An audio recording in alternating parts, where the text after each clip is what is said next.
जगातील सर्वात सुंदर देश भारताची राजधानी दिल्ली, एक असे शहर ज्याच्या जगमगाटामागे असंख्य न सांगितलेल्या संघर्षांच्या आणि वेदनादायी कहाण्या दडलेल्या आहेत.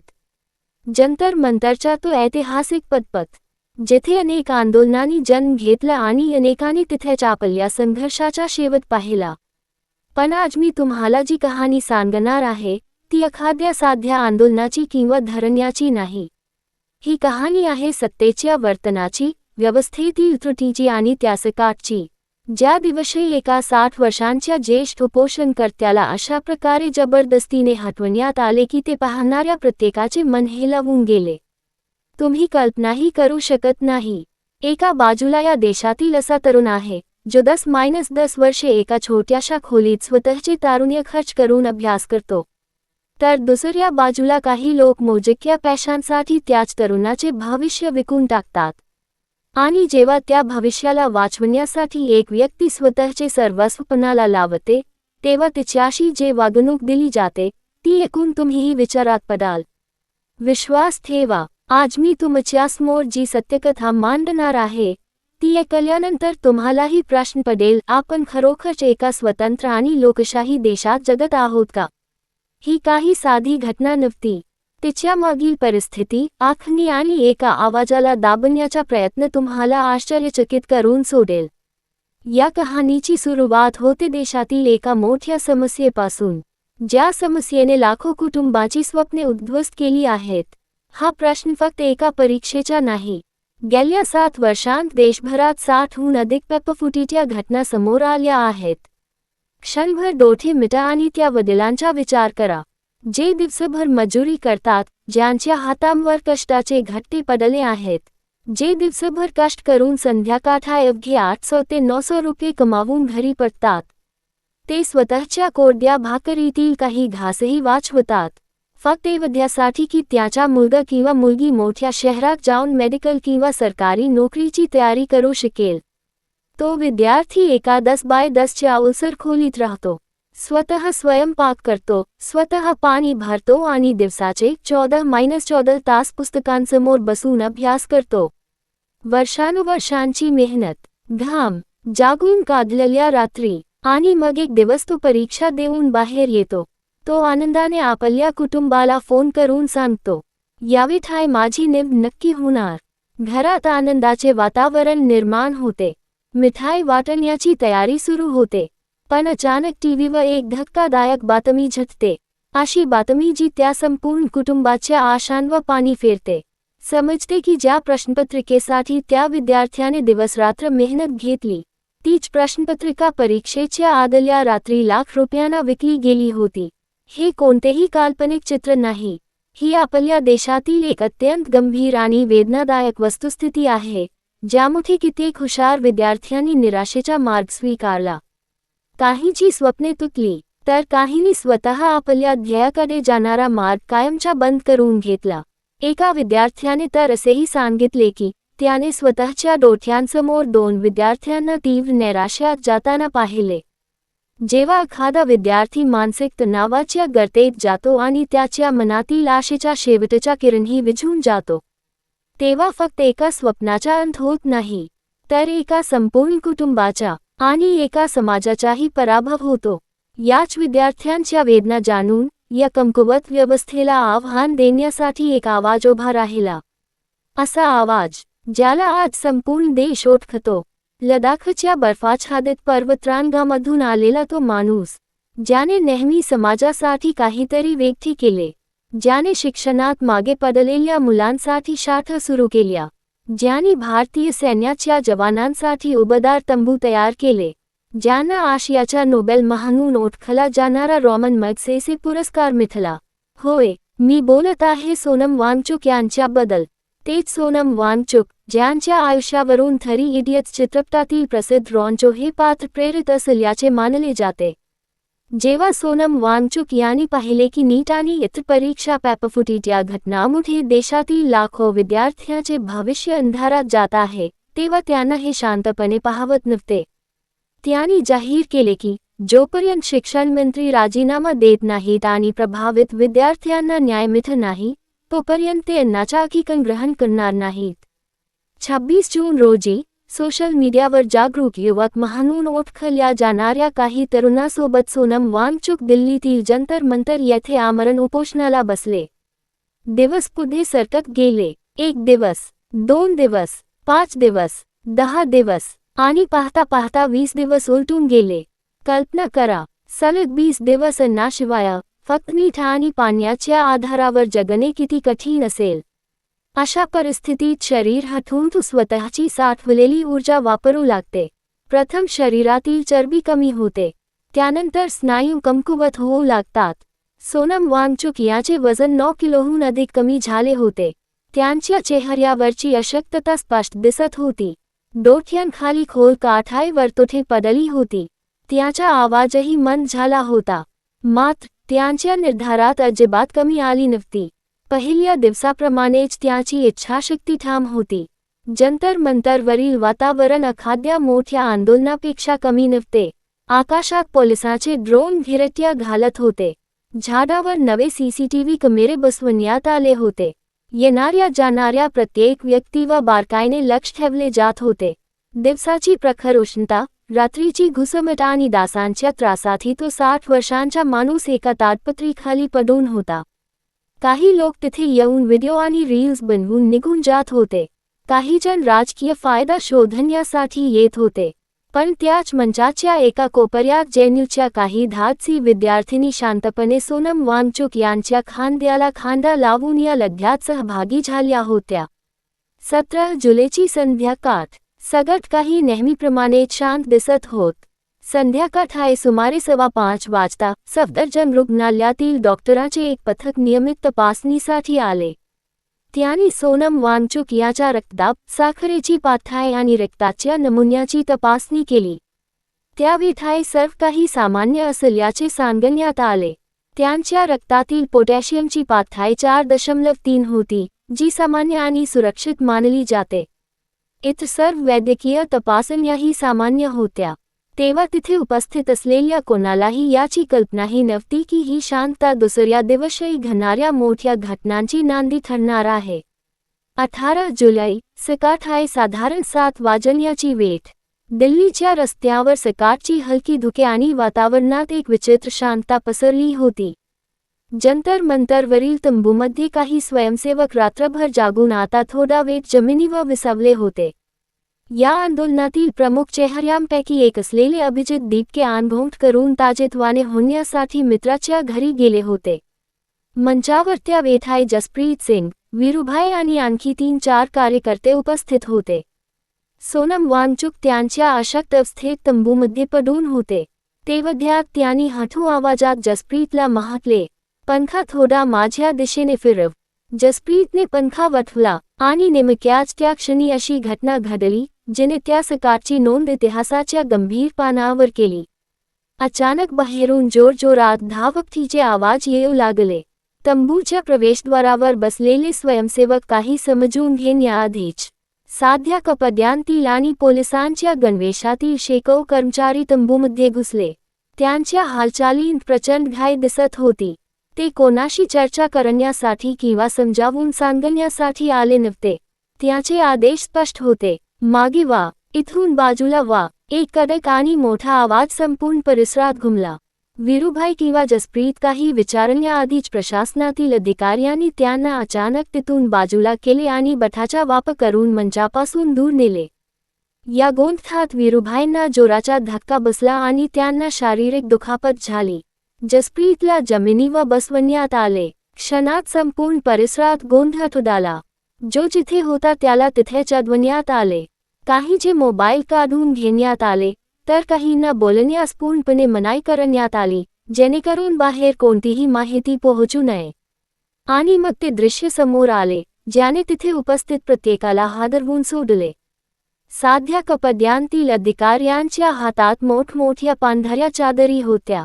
ते वेगाने सोनम वांगचुक यांच्या खाटीकडे गेले. त्यांनी त्या चादरी हवेत पसरवल्या आणि काही क्षणांतच त्या 60 वर्षांच्या अशक्त आणि उपोषण करणाऱ्या व्यक्तीला चारही बाजूनी झाकून टाकले. हे सर्व अशा प्रकारे करण्यात आले की बाहेर उभ्या असलेल्या कोणत्याही कॅमेऱ्याला किंवा व्यक्तीला त्या चादरींच्या आत सोनम वांगचुक यांच्याशी नेमके काय घडत आहे हे दिसू नये. मला का घेऊ जात आहात? मला कुठे घेऊ जात आहात? सोनम वांगचुक याचा थरथरणारा, अशक्त आवाज त्या चादरींच्या आडून बाहेर येत होता. मात्र पोलिसांकडून कोणतेही उत्तर मिळाले नाही. त्यांना शांतपणे उचलण्याऐवजी बठाचा वापर करून बॅरिकेडच्या पलीकडे नेण्यात आले.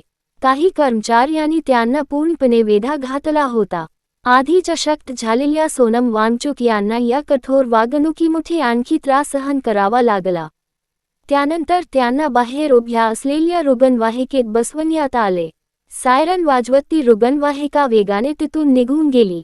दुसरीकडे अभिजित दीपके जंतर मंतरकडे परत येत असताना काही पोलिसांनी त्यांना वाटत अडवले. एका अधिकाऱ्याने कठोर आवाजात म्हटले, तुझा सगळा अहंकार आत्ताच उतरवतो. अभिजित काही बोलण्याआधीच त्यांना पकडण्यात आले आणि बळजबरीने घेऊन जाण्यात आले. त्यांच्याशीही अत्यंत कठोर वर्तन करण्यात आले. त्यांच्या शरीरावर दाबाचे स्पष्ट रण उमटले. जेव्हा त्यांनी मदतीसाठी आवाज उठवण्याचा प्रयत्न केला तेव्हा त्यांना बोलूही देण्यात आले नाही. शेवटी त्यांना एका वाहनात बसवून ताब्यात घेण्यात आले. त्या सकाळी दिल्लीने पोलिसांचा जो चेहरा पाहिला तो अत्यंत कठोर आणि कोणतीही बाजू ऐकून घेण्यास तयार नसल्यासारखा वाटत होता. स्वयंसेवक पूर्णपणे अस्वस्थ झाले होते. ते सतत ओरडत होते, हे प्रशासनाचे काम नाही. हे असंवेदनशील लोक आमच्या सरांना इथून घेऊन गेले आहेत. ही धक्कादायक बातमी सोनम वांगचुक यांच्या पत्नी गीतांजली जे अनमोल यांच्यापर्यंत पोहोचताच त्या हादरून गेल्या. त्या तातडीने सफदरजंग रुग्णालयाकडे धावल्या. मात्र रुग्णालयात पोहोचल्यानंतर त्यांना जे दृश्य दिसले ते पाहून त्या स्तब्ध झाल्या. रुग्णालयाचा तो मजला एखाद्या सामान्य वॉर्डसारखा नव्हता, तर जणू एखादा अतिसुरक्षित सुरक्षा विभागच वाटत होता. संपूर्ण परिसरात पोलीस आणि निमलष्करी दलाचे जवान तैनात होते. कडक बंदोबस्तामुळे कोणालाही आत प्रवेश दिला जात नव्हता. गीतांजली आत गेल्यानंतर त्यांनी डॉक्टरांशी चर्चा केली.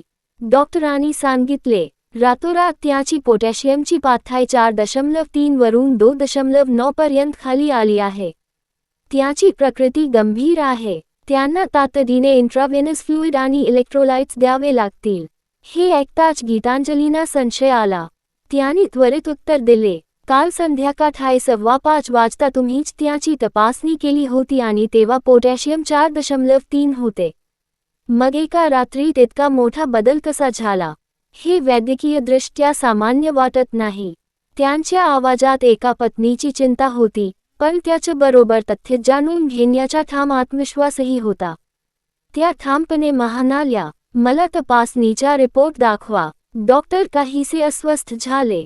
त्यांनी एक फाईल आणली आणि दुरून एक कागद दाखवत म्हणाले, पहा, यात 2.9 लिहिले आहे. गीतांजलींनी स्पष्ट शब्दांत उत्तर दिले, दुरून दाखवू नका. मला तो रिपोर्ट हातात द्या. त्याची हार्ड कॉपी किंवा डिजिटल कॉपी मला हवी आहे. त्यांनी आपली मागणी पुन्हा मांडली. मात्र डॉक्टरांनी तो अहवाल देण्यास नकार दिला.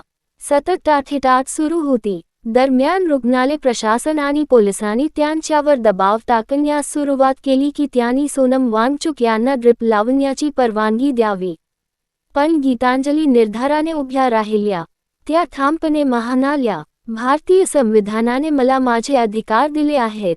माझ्या आणि माझ्या पतीच्या संमतीशिवाय त्यांना कोणतेही औषध, तोंडवाटे किंवा शिरेतून जबरदस्तीने देणे बेकायदेशीर आहे. तसे झाल्यास मी या प्रकरणात कायदेशीर कारवाई करेन. मला या सरकारी चाचण्यांवर पूर्ण विश्वास नाही. मी बाहेरील स्वतंत्र थर्ड पार्टी प्रयोगशाळेत त्यांच्या रक्ताची पुन्हा तपासणी करून घे. त्यानंतरच कोणत्याही प्रकारचा उपचार सुरू केला जाईल. रुग्णालयाच्या त्या कॉरिडॉरमध्ये गीतांजली याचा ठाम आवाज स्पष्टपणे घुमत होता. तोपर्यंत पोलीस विभागातील वरिष्ठ अधिकारीही तेथे पोहोचले होते. एका पोलीस अधिकाऱ्याने शांत स्वरात म्हटले, मॅडम, तुम्ही तुमचा फोन आत घेऊन जाऊ शकत नाही. कृपया आम्हाला आमचे काम करू द्या. हे सर्व उच्च न्यायालयाच्या निर्देशानुसार होत आहे. गीतांजली यांनी तत्काळ त्यांना थांबवत उत्तर दिले, मला नियम शिकवू नका. उच्च न्यायालयाने फक्त एवढेच सांगितले आहे की सोनम यांच्या प्रकृतीवर सातत्याने लक्ष ठेवले जावे.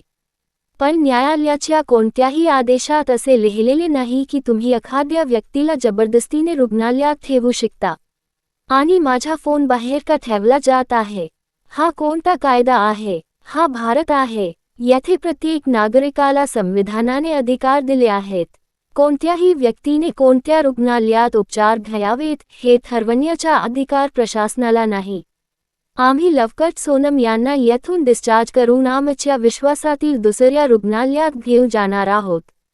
दरम्यान, रुग्णालयातील खोलीत सोनम वांगचुक यांची प्रकृती अधिकच चिंताजनक होत चालली होती. त्यांच्या लघवीत कीटोनचे प्रमाण वाढले होते. शरीरात पाण्याची मोठ्या प्रमाणावर कमतरता निर्माण झाली होती. डॉक्टरांच्या मते त्यांना तातडीने कॅलरी आणि इलेक्ट्रोलाइट्सची गरज होती. मात्र रुग्णालयाच्या खाटेवर पडून असतानाही सोनम वांगचुक यांनी उपचार स्वीकारण्यास स्पष्ट नकार दिला.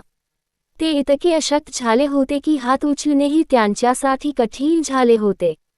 तरीसुद्धा त्याचा निर्धार पर्वतासारखा अट होता. त्यांनी स्पष्ट सांगितले की ते आपले उपोषण कोणत्याही परिस्थितीत सोडणार नाहीत. ते अजूनही फक्त मीठ आणि पाणी यावर उपोषण करत होते. ही संपूर्ण घटना केवळ एका व्यक्तीवर झालेल्या कथित अन्यायाची कहाणी नव्हती. अनेकांच्या मते ती एका मोठ्या आणि नियोजित कारवाईचा भाग असल्याचे दिसत होते. कारण सोनम वांगचुक आणि त्यांच्या समर्थकांनी 20 जुलै रोजी जंतर मंतरपासून संसद भवनापर्यंत शांततापूर्ण मोर्चा काढण्याची घोषणा केली होती. 22 जुलैपासून संसदेचे पावसाळी अधिवेशन सुरू होणार होते. असा दावा करण्यात आला की प्रशासनाला कदाचित ही भीती वाटत होती की जर 20 जुलै रोजी लाखो लोक शांततेने रस्त्यावर उतरले आणि त्या मोर्चाचे नेतृत्व हा 60 वर्षांचा उपोषणकर्ता करत असेल, तर देशभरात एक मोठे जनांदोलन उभे राहू शकते, ज्यावर नियंत्रण ठेवणे कठीण जाईल. त्यामुळेच काहींच्या मते हा मोर्चा रोखण्यासाठी आणि आंदोलनाची गती कमी करण्यासाठी हे पाऊल उचलण्यात आले. ही बातमी सोशल मीडियावर वेगाने पसरताच देशभरात खटपट उडाली. जे लोक कालपर्यंत या आंदोलनाकडे फक्त सोशल मीडियावरील एक बातमी म्हणून पाहत होते, त्यांच्यामध्येही या विषयाबद्दल जागरूकता वाढू लागली. राहुल गांधी यांनी तात्काळ आपल्या सोशल मीडिया खात्यावर प्रतिक्रिया व्यक्त केली. त्यांनी म्हटले की सत्तेचा असा दृष्टिकोन देशासाठी योग्य नाही. विद्यार्थ्यांच्या भविष्यासाठी शांततापूर्ण आंदोलन करणाऱ्या व्यक्तीला अशा प्रकारे हटवणे हे लोकशाही मूल्यांच्या विरोधात आहे. तसेच त्यांनी असेही नमूद केले की पेपरफुटी आणि विद्यार्थ्यांमधील वाढती निराशा यांसारखे गंभीर प्रश्न आता लपवून ठेवता येणार नाहीत. अखिलेश यादव, डिंपल यादव, संजय सिंग आणि प्रशांत भूषण यांसारख्या अनेक प्रमुख नेते आणि कायदेतज्ञांनी सरकारच्या कार्यपद्धतीवर प्रश्न उपस्थित केले. अनेकांच्या मनात 2011 मधील बाबा रामदेव यांचे आंदोलन पुन्हा ताजे झाले, जेव्हा मध्यरात्री पोलिसांनी कारवाई करून त्यांना आंदोलनस्थळावरून हटवले होते. मात्र अनेकांच्या मते हा विषय त्याहूनही अधिक गंभीर होता, कारण येथे प्रश्न 22 लाख विद्यार्थ्यांच्या भविष्याचा होता. व्यवस्थेतील त्रुटीमुळे त्यांच्या डोक्यातील स्वप्ने धूसर झाली होती. जंतर मंतर परिसरातील पोलीस बंदोबस्त आणखी कडक करण्यात आला. उर्वरित आंदोलनकर्त्यांना सतत जागा रिकामी करण्याच्या सूचना दिल्या जात होत्या, अन्यथा त्यांनाही तेथून हटवले जाईल असा इशारा देण्यात येत होता. परंतु प्रशासनाला कदाचित याची कल्पना नव्हती की ते कोणत्या जिद्दी तरुणाशी सामना करत आहेत. इतका दबाव आणि कठोर कारवाई असूनही अभिजित दीपके पुन्हा त्या तुटलेल्या मंचावर परतले. त्यांच्या कपड्यावर अजूनही संघर्षाच्या खुणा होत्या. त्यांच्या हातात महात्मा गांधी आणि डॉक्टर बाबासाहेब आंबेडकर यांच्या प्रतिमा होत्या. मंचावरून त्यांनी ठाम घोषणा केली, तुम्ही एक सोनम वांगचुक हटवला आहे. आता येथे 100 सोनम वांगचुक आवाज उठवतील. आजपासून मीही बेमुदत उपोषण सुरू करीत आहे. 20 तारखेचा आमचा शांततापूर्ण संसद मोर्चा कोणत्याही परिस्थितीत थांबणार नाही. तो नक्की होईल. तुम्ही आमच्या मार्गदर्शकाला दूर केले आहे. तुम्ही या देशातील लोकशाही अधिकार दडपण्याचा प्रयत्न केला आहे, पण आता आम्ही मागे हटणार नाही. तेथे उपस्थित असलेल्या JNUच्या विद्यार्थिनींनीही त्यांना पाठिंबा दिला. क्षणात संपूर्ण वातावरणात नव्या ऊर्जेची लाट पसरली. थोड्याच वेळापूर्वी कठोर भूमिका घेतलेले काही वरिष्ठ पोलीस अधिकारीही या जागरूक युवकांची एकजूट पाहून विचारात पडल्याचे अनेकांनी सांगितले. मित्रांनो, इतिहासाची पाने उलटून पाहिली तर या देशाने अनेक उपोषणे पाहिली आहेत. काही उपोषणांनी इतिहास बदलला, तर काही केवळ आठवण बनून राहिली. 1952 साली पोटी श्रीरामुलू यांनी स्वतंत्र आंध्र प्रदेश राज्याच्या मागणीसाठी उपोषण सुरू केले. ते सलग 58 दिवस उपोषणावर राहिले. मागणी मान्य झाली नाही आणि अखेरीस त्याचे निधन झाले.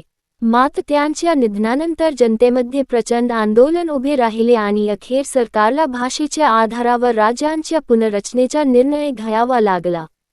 त्यानंतर 2018 मधील आणखी एक घटना आठवते. उत्तराखंडातील ऋषिकेश येथे प्रा.जी.डी. अग्रवाल, ज्यांना स्वामी सानंद म्हणूनही ओळखले जात होते, यांनी गंगा नदीच्या संरक्षणासाठी कठोर कायद्याची मागणी करत उपोषण सुरू केले.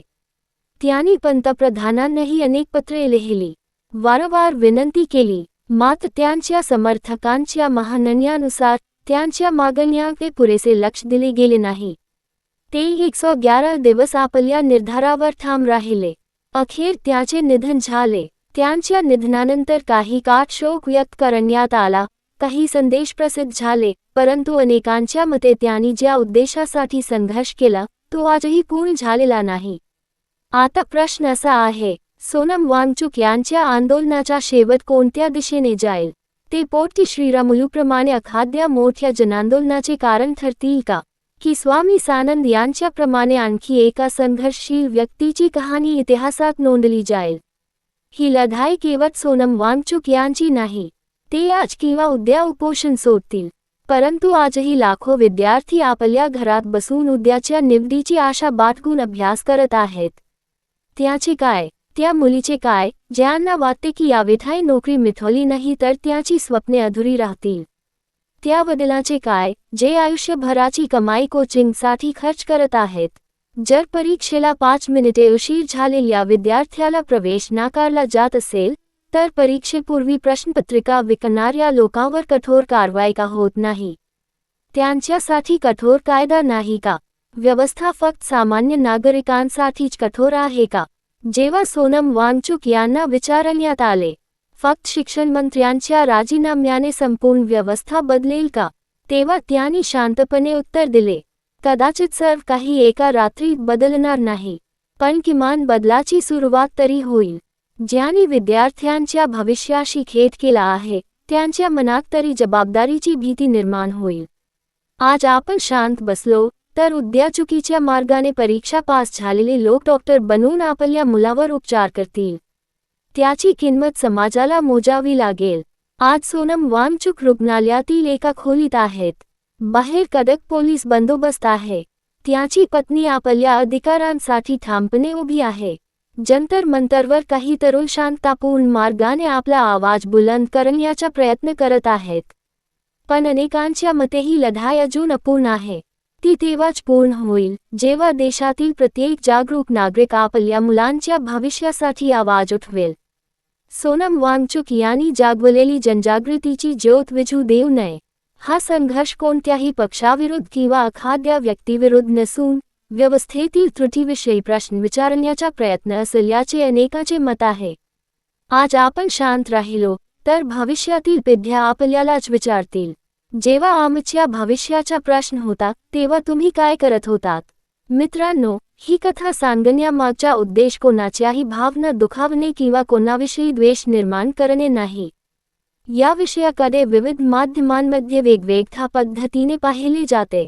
या व्हिडिओचा उद्देश उपलब्ध माहितीनुसार एक दृष्टिकोन समोर ठेवणे आणि प्रेक्षकांना विचार करण्यास प्रवृत्त करणे हा आहे. लोकशाहीमध्ये प्रश्न विचारणे ही प्रत्येक नागरिकाची जबाबदारी आहे. तुमचे मत काय आहे? या प्रकरणात प्रशासनाची कारवाई योग्य होती का? गीतांजली यांनी स्वतंत्र थर्ड पार्टी वैद्यकीय तपासणीची मागणी करणे योग्य होते का? आणि सर्वात महत्त्वाचा प्रश्न, देशातील तरुण आपल्या हक्कांसाठी शांततापूर्ण आणि जबाबदारीने उभे राहतील का? तुमचे मत आम्हाला कमेंटमध्ये नक्की कळवा. जर तुम्हाला हा व्हिडिओ माहितीपूर्ण वाटला असेल तर तो अधिकाधिक लोकांपर्यंत पोहोचवा. व्हिडिओला लाईक करा आणि अशाच माहितीपूर्ण व जनजागृती करणाऱ्या विषयांसाठी आमच्या चॅनलला सबस्क्राईब करायला विसरू नका.